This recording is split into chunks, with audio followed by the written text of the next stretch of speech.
Okay, so today I'm making a Spicy Parmesan IPA, but I'm going to make it into a pizza dough.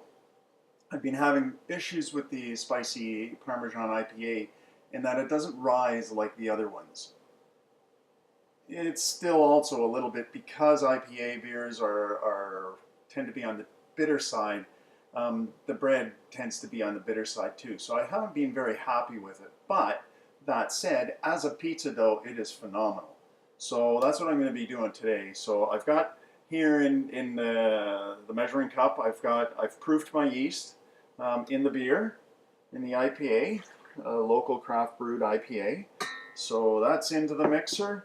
And I've got some brown sugar, a little bit of flour, the spices and Parmesan in here, just so that it's nicely mixed up and what have you. So I dump that in. I've got some olive oil here. So in goes the olive oil into the mess. And now I can start beating it up and mixing it up and what have you, kneading it. And I like using the mixer. I hate getting my hands in things when I'm cooking and baking and stuff, but that's just me. Some people like it. So I get this started. I've got a little bit more of the yeast in here, so that's why I didn't put the measuring cup aside, because I want to make sure I get all the yeast in there.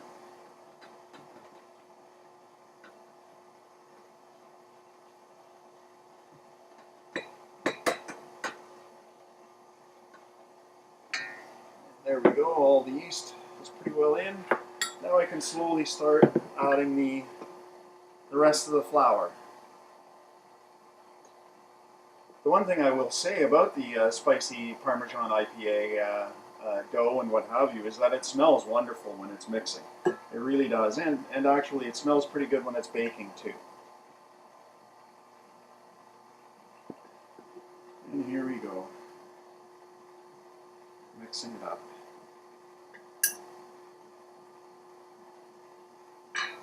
Slowly add. You don't want to add it too fast. You don't want to just dump it all in. You want it to be able to mix in the bowl. I wish I could sort of show you. You may be able to see in the bowl how it's mixing up and what have you. So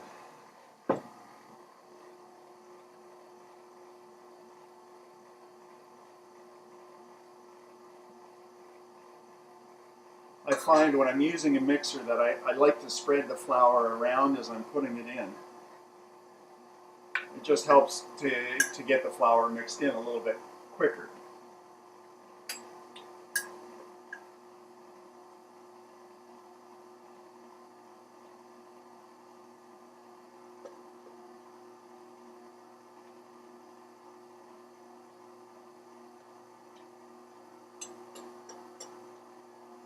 Almost all. See, it doesn't really take that long.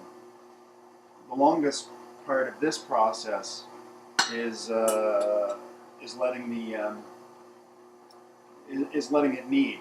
I like to knead it for about 13 minutes in here, and the mixer thankfully has a timer on it. Most mixers these days are built with timers in, and I use that timer to time how long I've been mixing it, kneading it, because I do have it set on the knead setting. So you don't want to go any faster. You're not trying to beat it up. You're just trying to get it all mixed together and knead it. And what the kneading does is to help create the gluten structure to trap the CO2 as the yeast is working and creating CO2 and making the dough rise.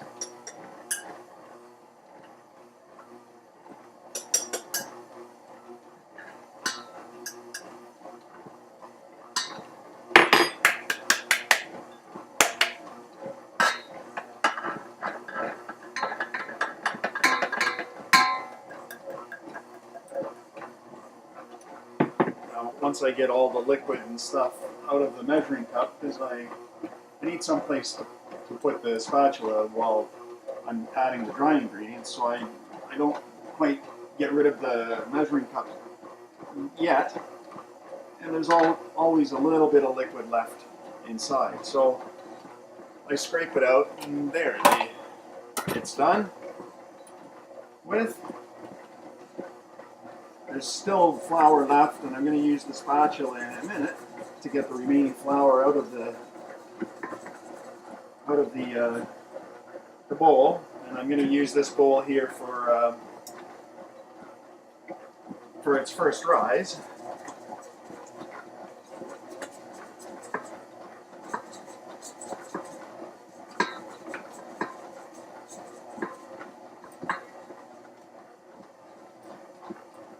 One of the reasons I'm looking for investors for this, and the biggest reason is it's not beneficial for me to make one loaf at a time. For beta testing and what have you, it is. For all my testing and things like this, you know, I have to work out a recipe, but then eventually I have to scale up, and that's what I need some investors for, to help me scale up and get this off the ground and get my breads to market and into your taste, into your mouths and taste experiences.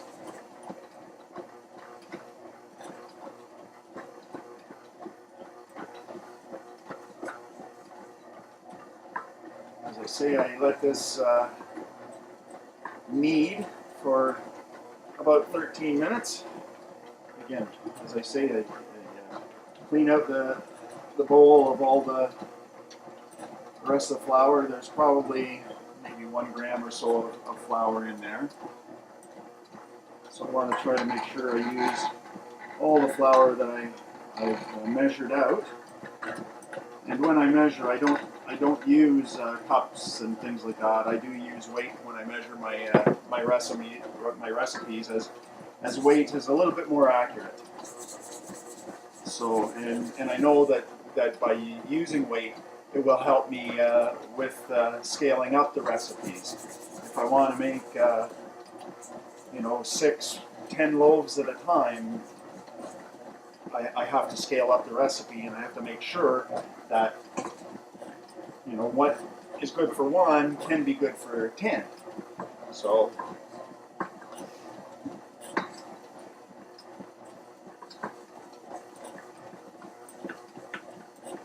it's nice to see with the stainless steel mixing bowl and things like this. It's nice to see as the flour gets all used up and mixed in and kneaded into the dough, the ball of dough. You'll kind of see there that the sides of the bowl are pretty clean. That's when I know in mixing and through my experience of making my beer breads, that's when I know I've got the right combination of flour and liquids and things like this. When the dough ball is ready, when it's finished kneading, and you'll see it'll have kind of a satiny finish to it. It'll be slightly sticky, not too sticky, but it'll be slightly sticky, and it'll have a satiny finish to it. And I will knead it a couple of times by hand, while I get it prepared for to put it in the bowl to rise for the first time. And I always grease the bowl too, so I'm going to do that now.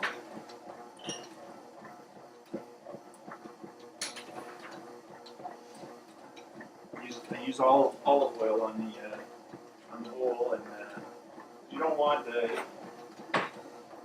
to stick.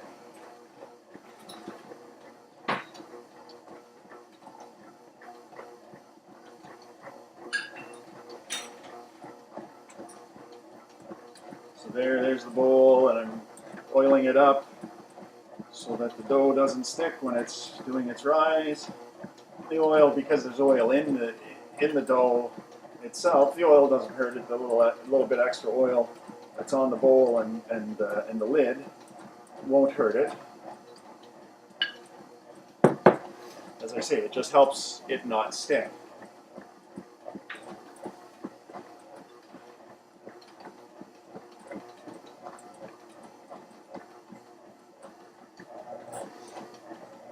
One of the things I've noticed through all the breads that I've made is that the dough tends to go up the dough hook, tends to climb up, and if you're not careful, if you don't sit there and watch and pat it down and what have you, I don't think you get a really good knead. So I'd like to try to just keep pushing the dough down with the spatula, just to make sure that it gets nicely kneaded.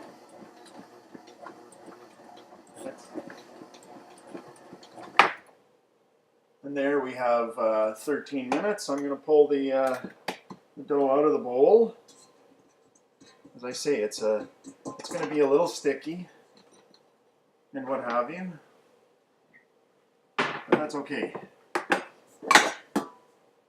Here, I cleaned pretty well out of the bowl. I will get that in a little bit extra in a second. I want to get this one off. Flour my hands a bit so they don't stick as much to my hands.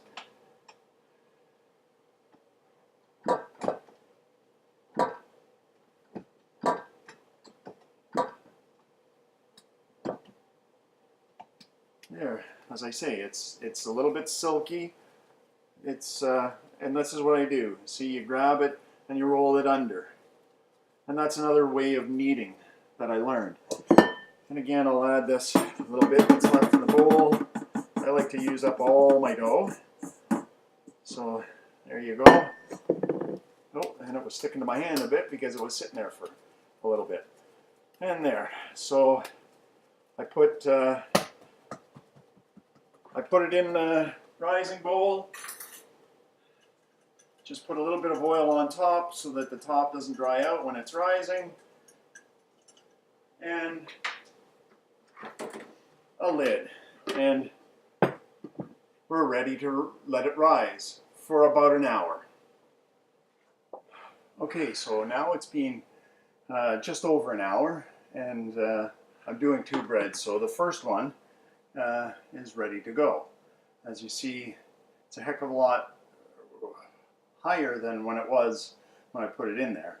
But still, as I said, with most of my other breads, after an hour, they're up to the top of this bowl. But there's rising problems I can't understand. I've played around with the dough and stuff like this. Is there too much salt in the Parmesan cheese? I'm not too sure. That's why this time there's some brown sugar in it. I've done that twice now before to see if that'll help the rise, but it really hasn't. Anyways, as I said before, this is going to be going into a pizza dough. So flour the countertop here lightly and bring it out, and I'm going to then knead it a little bit before I put it onto the pan and let it rise again for its second rise before dressing it up with all the pizza ingredients. Pepperoni, cheese, tomato sauce. I'm just going to do a simple pizza for it. So there, and one of the easiest ways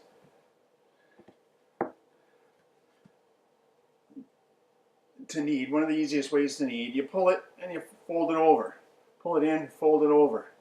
Pull it in, fold it over. Pull it in, fold it over. And I'll do that a couple of times. What this helps do is get rid of some of the large air pockets in it. That's why you want to knead it and punch it down a second time for a final raise.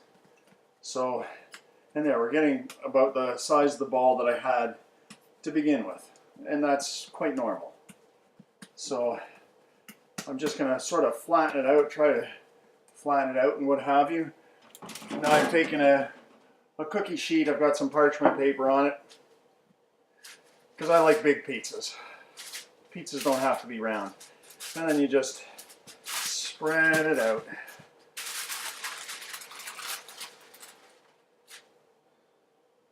And I like to stretch it and what have you, because, you know, I do have to stretch it out and pull it over the width of the cookie sheet. Spin, shall we? There we go. I don't do that too often, but you know, for the video I might as well. It's pizza after all, and you know, you always see them throwing the pizza dough around. So that's why I did it.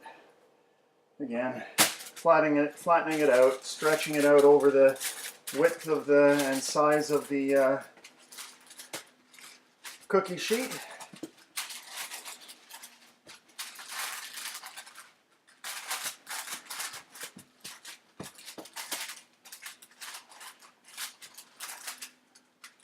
A party pizza, that's what this one will be.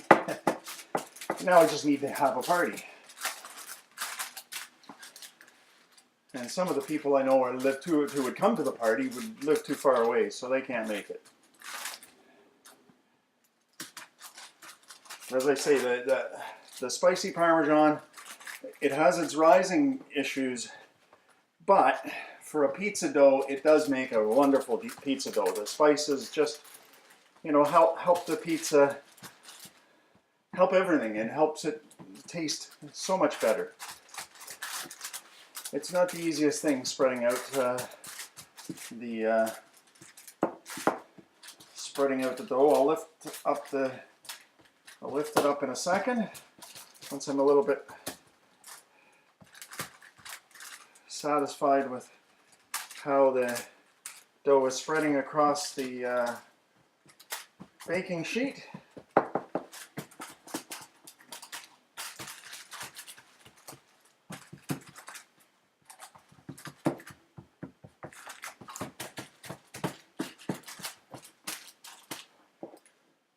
And there you go. If you can look closely enough, you can see the little speckles of hot peppers and spices that I have added to it.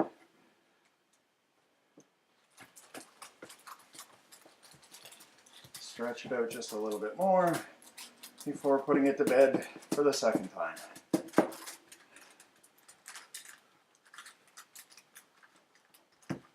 Oh, this one, I'm looking forward to the pizza, let me tell you.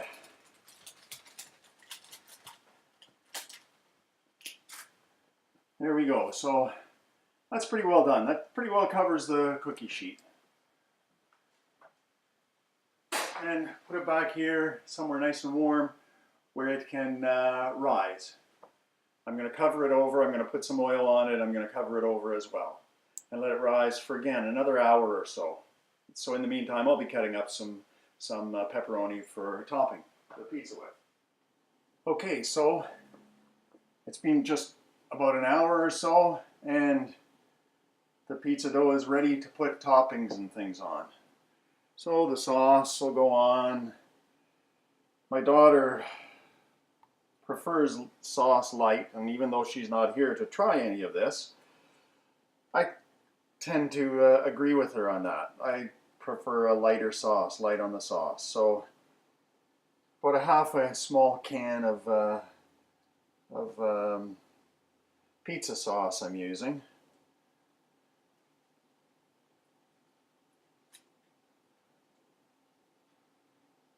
I better turn the oven up a little bit, just a little bit more. Yeah, that should be good. As I say, about half a can or so of the sauce is what I'm using on this. So because I'm making two pizzas, I'll be able to use a little bit on each, of the can on each. Perfect. And there.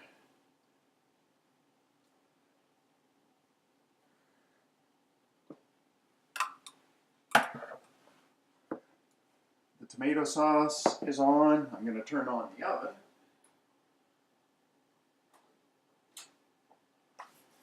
There, oven's on now, so I'll throw a little bit of grated mozzarella on. Oh my goodness, some of these stupid bags you can't open. There we go. I got it open now, so a little bit just to start. I'm just going to put a little bit of the cheese on, and then I'll add the pepperoni and more cheese afterwards. I'm also going to sprinkle on a little bit more Parmesan, even though there's Parmesan in the bread dough. So there we go, a little bit of that. some pepperoni on.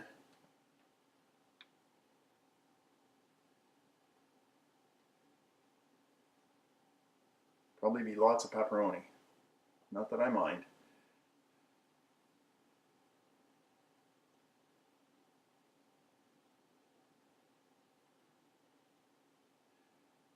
There we go. We're getting there. Ooh, nice thick piece.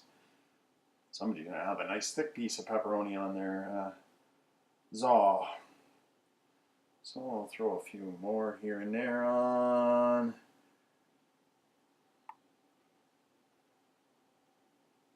And a couple of little half pieces. There we go. Some pepperoni on it. Now, a little bit more cheese. And I have to wait till the oven preheats, and it'll go in the oven.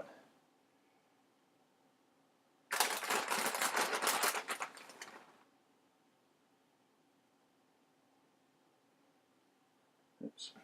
A little bit more cheese, spread it around nicely. Oh, this is going to be delicious. And as I said, give me a second, and a little bit extra Parmesan cheese on, just because you can't have enough cheese.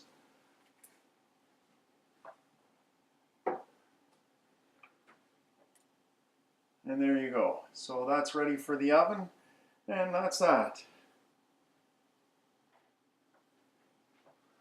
And there you go. There's the finished pizza.